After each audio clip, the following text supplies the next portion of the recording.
The Shadows of Wicklow Street. The story begins in the heart of a cold November evening. The streets were slick with rain, reflecting the amber glow of streetlights, like molten gold. Wicklow Street, a forgotten corner of the city, was nearly silent except for the occasional whisper of the wind. You ever notice how this street always feels wrong? Sarah asked her younger brother, Liam, as they walked home from the library. Liam shrugged, adjusting the strap of his backpack. It's just old. Old stuff feels creepy. Sarah didn't reply. She couldn't shake the feeling that Wicklow Street wasn't just old. It was empty. Too empty. Even the stray cats and pigeons seemed to avoid it.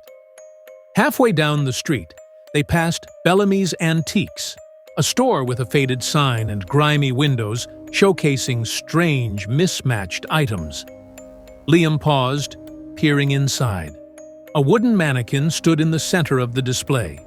Its face cracked into a hauntingly lifelike grin. "Let's go," Sarah urged, grabbing Liam's arm.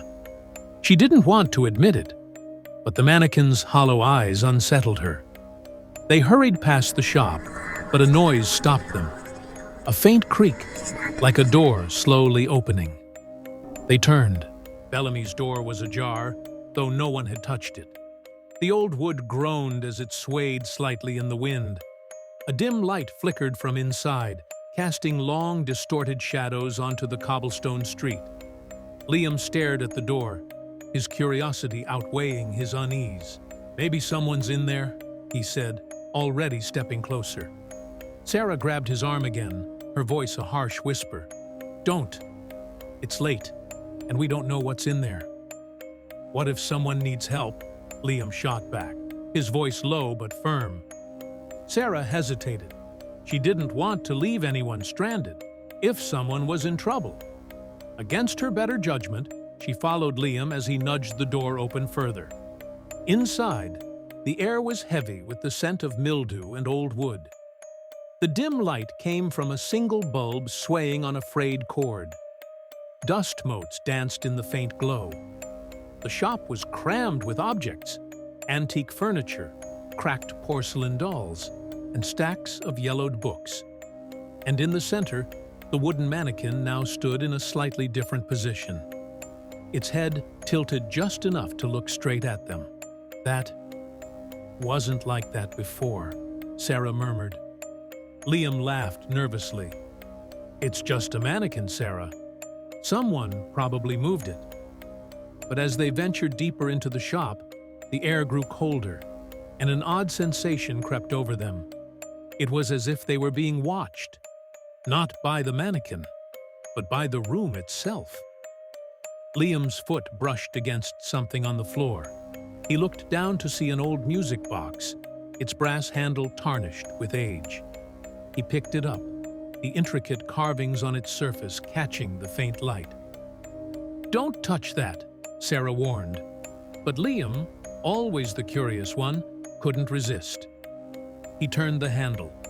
The box emitted a slow, haunting melody, the kind that might lull a child to sleep, or summon something from the dark. The shop seemed to tremble slightly, the shadows on the walls stretching and twisting unnaturally. "Liam, stop!" Sarah hissed, grabbing his arm. The music cut off abruptly, but the room didn't return to normal. Instead, the mannequin moved. Its wooden joints creaked as it stepped off its pedestal. Sarah and Liam froze, their breath caught in their throats.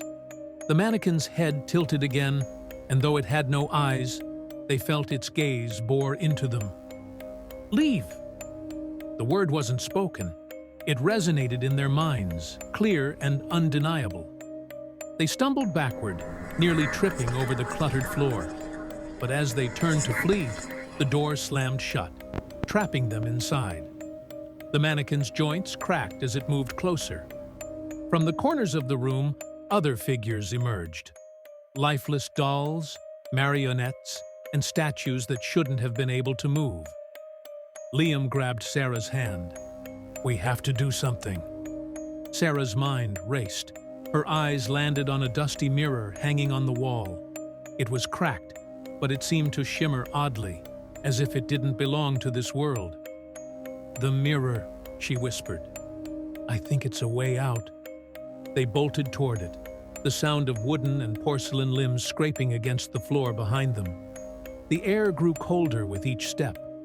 Liam reached the mirror first, pressing his hand against the glass. It rippled like water. Without hesitation, he stepped through, pulling Sarah with him. The world around them twisted and blurred, and for a moment, they felt weightless. Then, they were back, standing on Wicklow Street, the rain still falling softly. They turned to look at the shop, but Bellamy's Antiques was gone. In its place was an empty lot, overgrown with weeds. "Did that just happen?" Liam asked, his voice shaky. Sarah didn't answer. She noticed something in Liam's hand, the music box. It was closed, but the faint sound of its haunting melody played on. And from the shadows of the empty lot, a pair of hollow wooden eyes watched them leave.